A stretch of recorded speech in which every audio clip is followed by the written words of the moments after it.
Literally a few years ago, this is a true story, I completed a video for a client and last minute before their event where they were going to show the video, they requested a revision. So I scrambled to get the changes done, then burned a DVD. Yeah, that was a thing that editors had to do a few years back, burn DVDs.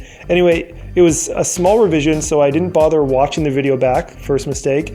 And during the premiere of the video, about 1 minute in, this huge red banner pops up in like the middle of the screen, and my heart literally just sank because it looked so unprofessional.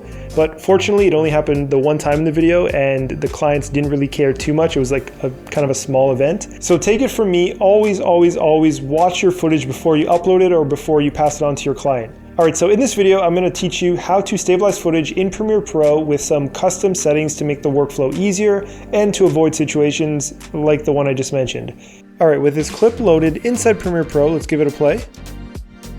And you'll notice that right off the beginning it was very shaky, so we can really clean this up by using the warp stabilizer.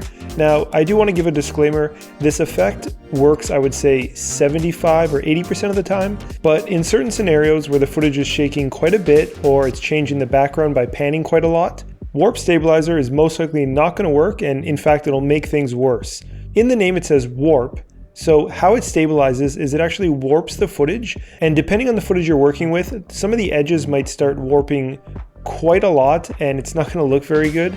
So in Premiere Pro, as it stands, there isn't a perfect way of stabilizing all footage, but most of the time using the warp stabilizer effect will work. So let's go ahead and give it a try on this clip. So you type in warp inside the effects panel window. Under distort, you'll see warp stabilizer. Let's drag that down onto our footage. It'll analyze in the background. Now it'll stabilize. And then it zoomed in just a little bit now that it's done. Typically when you stabilize footage, it's going to zoom in just a bit, and that's because it needs a little bit more space to work with in order to remove the shakiness of the camera. Now the default settings are smooth motion at 50% with subspace warp. So let's go ahead and preview this to see how that looks. Now you can see right away it did a really good job at removing the beginning shakiness, and now it's almost just a smooth pan with the camera movements. Let's go ahead and copy this, and then on this one we will remove the stabilizer and preview the original one again. So you can see that's quite a big difference compared to the beginning of that footage. Now I'd say on this footage, that's probably all you'd want to do in terms of stabilizing it. You're not going to get it much more smooth than that unless you were to set it to no motion. And then it'll zoom in quite a lot and then just stabilize the footage to that certain region. But for us, we'll set it back to smooth motion and then go down and open up the advanced. We'll click on detailed analysis. That's going to run through and analyze it once more. And then also at the bottom here, while that's going, you'll notice here it says hide warning. So that's the hide warning banner that I was talking about at the intro of the video. When you click this, you're not going to have this banner.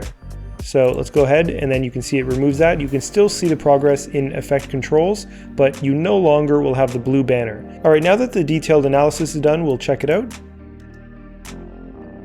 And to me, that looks about the same. So again, on this clip, you probably don't need to do the extra step, but keep this in mind. Sometimes on trickier clips, this will work and give you a better result.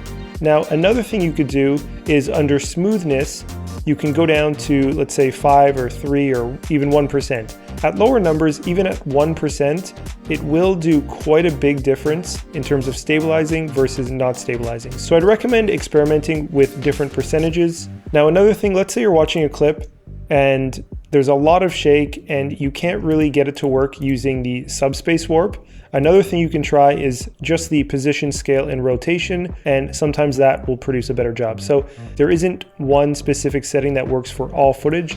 It's about trying different ones and coming up with the one that works best for the footage you're working with.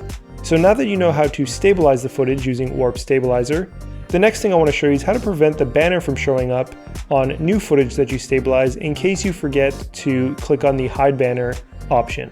Once it's added to the Effect Controls panel window, under Warp Stabilizer, if you right-click and go to Save Preset, once you've put in your settings, you can then save it. So let's say Warp Stabilizer preset at the 5% here, so 5% and no banner.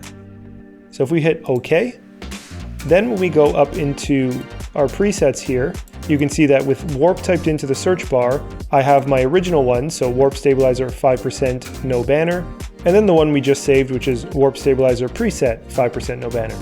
So if we drag that down to our second clip here, and then inside effect controls hit analyze. However, the benefit to this again is you'll have your 5% with the other settings saved the way you want it, and you can make different presets, so you could have one for like 25% or 10% or 1%, and depending on the footage you're working with, you'll get a better eye over time at which preset will work for the footage you're using. And then the second benefit is you'll always have the hide warning banner checked off so that it never appears in any of your exports. Okay, that's it for this video. We have tons of other tutorials on the channel, so if you want to help us keep creating more content for you like this one, just comment down below, like the video, subscribe and hit the bell because that's what the YouTube algorithm likes. Thanks so much and we'll see you next time.